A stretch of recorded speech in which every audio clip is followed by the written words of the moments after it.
Vamos começar então nossa revisão de Python. Vão ser 11 tópicos que alguns vão ser abordados até em vídeos bem pequenininhos, alguns talvez demorem um tempo a mais. Para a gente fazer isso, eu vou usar o próprio Google Colab Research. Ele dá a opção da gente escrever textos e colocar imagens até. Então, para cada tópico, vai ter uma breve introduçãozinha, mas programação a gente aprende mais programando mesmo.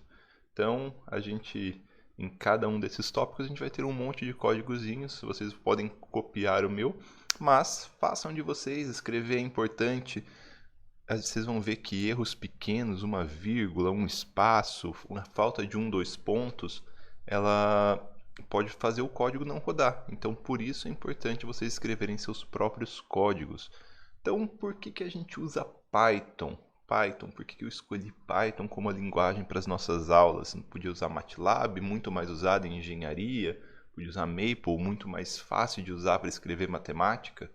Mas Python hoje é uma das linguagens mais populares do mundo e para a ciência eu acho que ou está virando ou já é a linguagem mais popular do mundo. Mas não só para a ciência, mas tudo que envolve alguma coisa com ciência também. E da ciência está em coisas que vocês podem nem imaginar. Por exemplo, YouTube, Google, Instagram.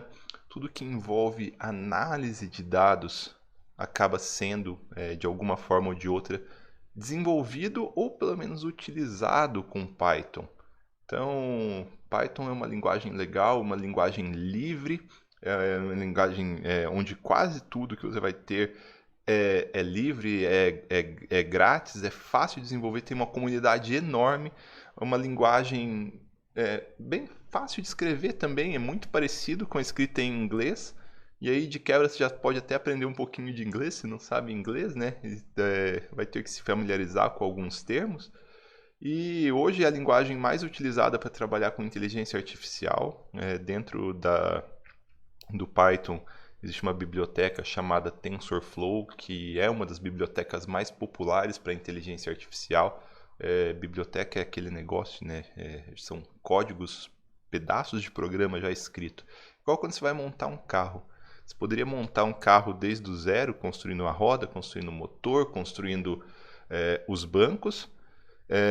Mas você não faz isso. Você vai lá, pega essas coisas prontas, compra essas coisas prontas e aí vai montando. Quer dizer, você não vai montando um carro, né? Mas fica como um exemplo hipotético. Se você quisesse montar o carro dos seus sonhos, você poderia comprar qualquer motor, qualquer roda, qualquer sistema de transmissão. Você vai juntando tudo isso e vira um carro. Mas só que aquelas coisas já estavam prontas. A diferença é que dentro do mundo da computação você não precisa comprar as coisas, porque elas não são escassas, elas não são limitadas, os recursos são ilimitados. Então, quando você tem uma biblioteca grátis, você tem uma fábrica de motores, uma fábrica de bancos, uma fábrica de rodas, uma fábrica de sistemas de transmissão, todas à sua disposição e você engata como você quiser para fazer um carro que você quiser. Então, basicamente, isso é uma biblioteca, são pedaços prontos. Você não precisa ir lá e programar tudo do zero. Você vai fazer um carro? Você vai desenvolver um motor do zero? Não. Você pega um motor já pronto. E as bibliotecas, elas vão se atualizando, vão adicionando coisas nelas sempre mais. Então, montar um sistema, um programa de inteligência artificial capaz de reconhecer imagem, por exemplo, é uma coisa que você pode fazer quase sem base de programação. Porque está tudo programado, está tudo lá nas bibliotecas, você só usa as bibliotecas. Por isso o Python é tão legal, porque ela tem uma série de bibliotecas. Ela tem muitas bibliotecas, todas grátis. Ou, quer dizer, deve ter uma ou outra paga, né? Mas o Python ele é bastante aberto. Eu dei uma fuçada nas bibliotecas do Python, achei uma que pode ser interessante para vocês, é a biblioteca BioPython, é uma biblioteca, até deixei um link de algum canal que eu achei aqui no YouTube, Né, para utilizando essa biblioteca. Eu não entendo computacional, muito dessa parte, mas pode ser biologia interessante para molecular vocês no computacional, futuro. você pode dizer Então, isso, tá? BioPython para trabalhar com... Para começar, Deve estar eu com o usei áudio. esse trabalho.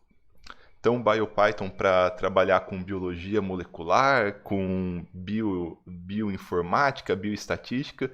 Então, aqui ele importando a biblioteca, né? Bio, e eu não sei o que ele chega a fazer aqui. São coisas que foge um pouco ao meu conhecimento, mas talvez pode ser uma coisa interessante para vocês explorarem no futuro. Olha aqui, analisando estruturas 3D com BioPython. Então, como eu disse, existe biblioteca para tudo. E existe uma comunidade enorme que pode auxiliar vocês com qualquer coisa dentro do Python. Então, voltando lá no nosso... isso aqui é dentro do Python, ó. Que é uma biblioteca que tem até para trabalhar com coisa 3D. Olha que legal. E tá rodando no navegador, igual a gente roda. Muito interessante. Então, esse é o motivo que a gente vai utilizar Python, né? E ainda a Google fornece essa plataforma maravilhosa para a gente poder escrever e já fazer nossos códigos aqui. Então, nessa nossa primeira aula, a gente vai fazer o que normalmente se faz dentro de computação, que é escrever nosso primeiro código. Seguindo a tradição da computação, a gente vai usar um comando de saída, um comando de impressão de mensagem para fazer nosso programa viver. Então, assim, eu vou clicar aqui, ó, vou inserir um bloco de código. Então, a partir daqui eu posso executar alguma coisa. E, como sempre, a primeira coisa que a gente vai fazer é dar vida ao nosso computador, pedindo para ele dar um oizinho para a gente.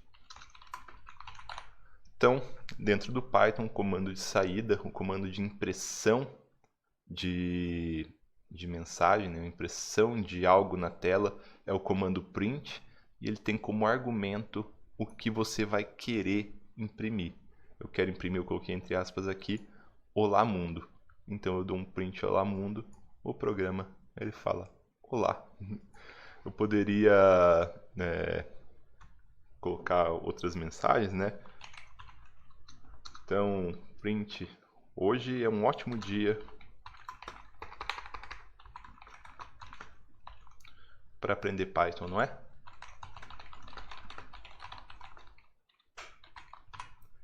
Então, como o Python funciona, ele é sequencial. Ele vai imprimir isso aqui e ele vai imprimir isso daqui em sequência. Olha aí que legal. A gente não está fazendo nada, a gente só está imprimindo comandos na tela. Acho que uma coisa bastante interessante que dá para falar é que nas versões atuais, aqui no navegador web, a gente suporta caracteres especiais. Então, talvez se você instalar o Python no teu computador, você vai ter que fazer alguns comandinhos a mais para usar caracteres em português aqui do Brasil. Então, aqui a gente não tem problema, a gente pode colocar cedilha, pode colocar circunflexo, pode colocar til, que ele vai imprimir tudo. Mas fica a dica, se vocês forem para outra coisa, ou talvez outro ambiente de programação, isso aqui não vai ser aceito. Então, é bem facinho. Demos vida ao nosso programa aqui. E é só isso por enquanto. Print e uma variável, entre aspas, que é um texto. Até a próxima aula, gente.